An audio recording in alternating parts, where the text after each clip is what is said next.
TV-avisen. I aften der tager vi fokus på Vietnamkrigen og dens indvirkning.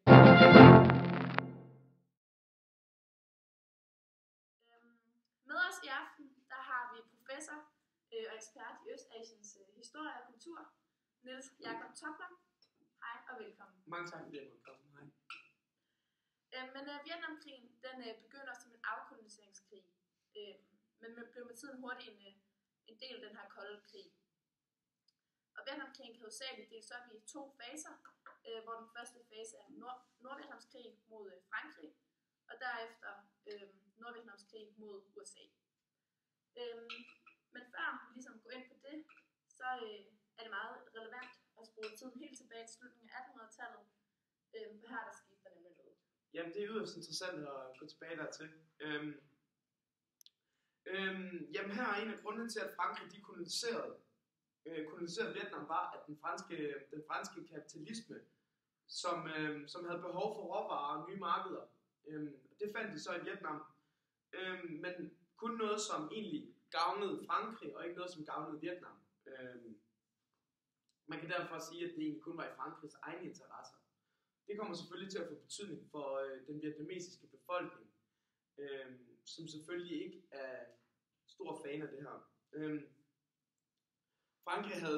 Vietnam havde igennem hele den her koloniseringsperiode af Frankrig ønsket uafhængighed. Og i 1920'erne og i 1930'erne, der øgede den her kommunistiske nationalist Ho Chi Minh, som jeg ved, vi også skal snakke senere om, der begyndte han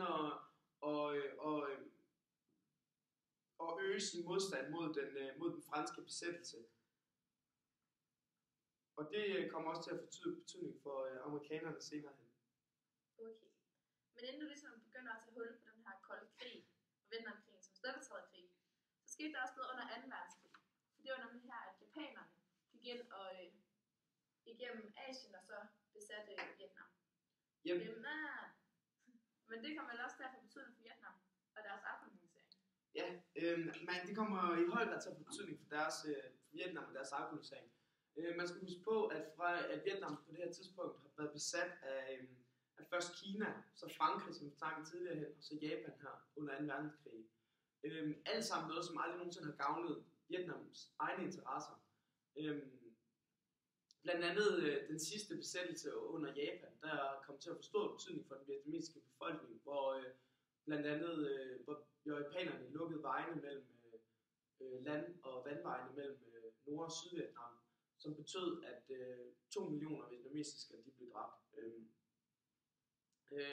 Og alle de her ting er alle sammen nogen, der er med til at bevirke den her nationalistiske og venstreorienterede frihedsbevægelse, som Ho Chi Minh han er bannerfører for, kommer til at vinde indpas i den vietnamesiske kultur. Okay, men efter den her 2. verdenskrig så sluttede i 1945, så trak japanerne sig så tilbage, og derefter begynder Vietnam, altså den her frihedsbevægelse, som du snakkede om, og erobre større dele af Vietnam. Og de håbede på, at nationen igen skulle blive samlet. Men hvad skete der så efterfølgende? Jamen efterfølgende så erklærede Ho Chi Minh Vietnam uafhængigt. Og det her, det kunne franskmændene så ikke acceptere. Derefter så sendte Frankrig soldater ind med det formål at nedkæmpe det, som de mente var oprørsgrupper i Vietnam. Man fandt hurtigt ud af, at i Frankrig, at det kunne man slet ikke hamle op med den her vietnamesiske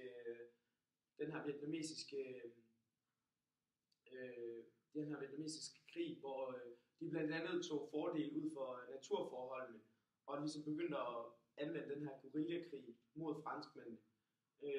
Og derefter så begyndte de så at spørge USA, eller ville de gerne have USA med i krigen som støtte, og det gjorde de så også. Ja, fordi som du snakker om, så begynder USA jo så at blive involveret i krig, og Vietnamkrigen begynder at blive set som en stedfortræderkrig. Men kan du fortælle lidt mere om det, og omkring hvilken rolle den her vietnamesiske kultur fik for USA? Jamen, krigen kommer til at spille en helt central rolle for USA internt i landet, men også mellem den her magtbalance, som var i verden under den kolde krig på det her tidspunkt, hvor Sovjetunionen og Kina støttede Nordvietnam og USA støttede USA. Man kan derfor sige, at Vietnam egentlig var en stedfortræderkrig, fordi at krigen blev indført, eller krigen, der blev ført i Vietnam, var egentlig med andre formål, blandt andet også med de interesser, som lå i det internationale system på det her tidspunkt. Det var selvfølgelig et kæmpemæssigt traume for USA, både at vinde den, tabe krigen over for Vietnam, eller tabe krigen over for Sovjetunionen og Kina, men også i høj grad at tabe til et fattigt tredje verdensland, som selvfølgelig stiller USA dårligt i den internationale magtbalance.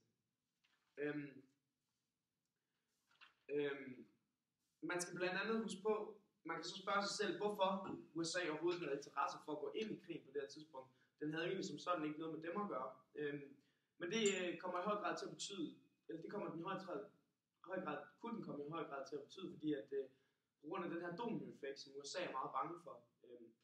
Man er bange for omkring de omkringliggende lande omkring Vietnam, blandt andet Laos og Kambodja,